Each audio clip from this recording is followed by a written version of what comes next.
this video, I will be reviewing issue 1 of Starship Godzilla, our third and last ongoing story in the Godzilla Kai-Sei trilogy. Our story begins with the very first page already having a fight going down, though it becomes apparently obvious that quite a few of these people here are aliens, and as it will become more apparently clear, this story takes place outside the Earth. Our two unnamed leads find what they're looking for, which is a tank full of monster eggs. As the alarmists sound, they make their escape, calling for evac as they make their way through an alien city, when a starship resembling Mecha Godzilla, specifically Kiryu, crashes through the ceiling, and we get our cover title, The Starship Godzilla. We cut to some time later, where the one girl mentions having opened up the tank full of monster eggs in order to let her cat walk around inside, probably not the smartest idea, and apparently one of the monster eggs hatched and melted several layered holes through the hull. And it's in these next couple panels that we get an idea of just how massive the Starship Godzilla is on the inside. It's got its own cafeteria area and always hallways.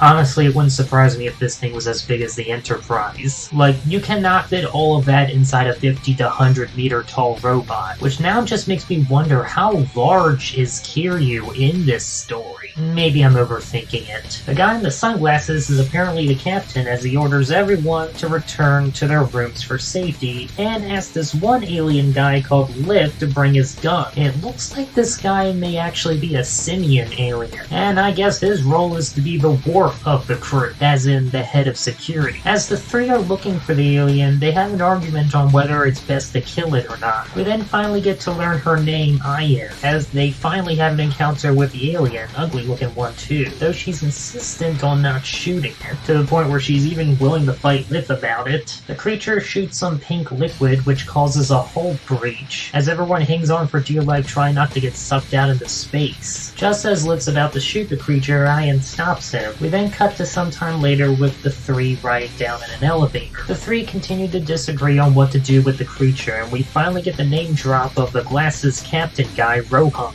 with Rohan admitting that he doesn't want to kill the creature, but might not have any choice given the danger it poses to the ship and crew. When the creature corners more of the crew members, Ayan pulls an episode 3 Anakin Skywalker and escapes through the top hatch of the elevator. Or would that be more accurate to say a John McClane, given he's also climbed up elevators? Rohan and Lift race Ayan to confront the creature, with Ayan mentioning something interesting, saying that she's been climbing through the ship since she was a kid, which gives us an idea of how old exactly Starship Godzilla, aka Kiryu, is in this timeline. Ayan gets to the creature first, and by the time Rohan and Lift get there, she's already pacified the creature with some snacks, and I guess it shrunk back down to a smaller size. We cut to some time later, and Rohan's having a conversation with Ilsa, who I guess is the ship's pilot, or at least the one that works all the tech stuff, and the two are having a conversation about their mysterious buyer who paid them a small fortune just to steal the monster eggs, mentioning how their mysterious buyer could only be one person and that it should be obvious, and I guess is a reason why Ayan should know who this mysterious employer is. And I guess Rohan, for whatever reason, decided she knew too much and presumably shoots her in the back, ending the issue. And seeing as how every other character we've seen so far in this issue has had their own concept art and set for Ilsa, yeah, I think she may actually be dead, which kind of sucks since she seemed to be the second most morally good character so far in this story. So yeah, I will admit that our two main leads, Mayan and Rohan, are certainly going to be a very interesting dynamic, since Rohan's clearly a much more jaded character, while Mayan's basically a character with a heart of gold who sees the value of all sentient beings, even the ones that, you know, could potentially destroy the entire ship they're going through space on. I'm gonna have to get used to remembering all these character names. I might have to keep some sort of note sheet every time I record these. Looking at the synopsis for the next issue, it looks like the crew's gonna crash land on some kind of leisure planet, and they'll apparently have to take part in a race, which involves kaiju bait, which will attract, I guess, King Ghidorah. We're getting King Ghidorah in the next issue. Already? Yeah, according to the writer of Starship Godzilla, we're going to be seeing both original and classic Godzilla monsters in this story, many of which will most likely be alien monsters. King Ghidorah has already been confirmed, but I wouldn't be surprised if we saw Hedorah, Gigan, or Megaguirus show up in this story as well. This does make me wonder if we'll ever get to see the Kai-Sei Godzilla fight this version of King Ghidorah, but again, we don't even know if Godzilla is still alive at this point, as it clearly takes place far off in the future compared to the other two stories. As for the Starship Godzilla itself, when asking the writer on the Godzilla Reddit if it would transform into a more traditional robot form to fight, the writer didn't give a straight answer. However, there have been several variant covers of future issues I've come across showing Starship Godzilla in its more traditional Kiryu form. So honestly, it wouldn't surprise me if Starship Godzilla could transform into a fighting robot mode. The writer did, after all, confirm that they took a lot of inspiration from 80s and 90s anime, and what famous mecha anime is from the 80s? Voltron. But we'll just have to wait and see the full capabilities of the Starship Godzilla, and how it and its crew will survive an encounter with King Ghidorah in the next issue. Join me then, folks. Take care.